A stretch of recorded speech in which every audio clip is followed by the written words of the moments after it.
First of all, I want you guys to think if you've ever known anybody who's been impacted by a violent act. The room went quiet as Melanie Roberts shared how a proposed bill would impact victims of crime and their families. Would it make it okay if the drunk driver, rapist, robber, or murderer was under 18?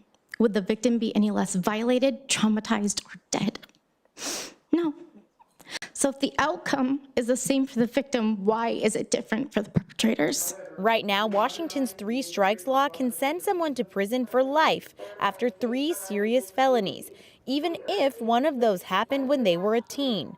Senate Bill 5945 would change that and could let about 24 inmates ask a judge to revisit their life sentences. And I think this is just a common sense bill for equity and fairness in our system. Supporters argue the change would fix what they call an outdated part of the law. This bill will stop judges from being forced to sentence people to mandatory sentences of life in prison without the possibility of parole due to an offense committed while the person was under the age of 18. Roberts shared the tragedy of losing her grandmother. My grandma doesn't have a voice anymore.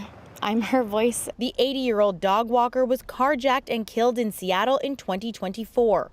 The man accused has a lengthy criminal history. The only thing that has given me any comfort is that my grandmother's death would be the reason that Haynes spent the rest of his life in prison.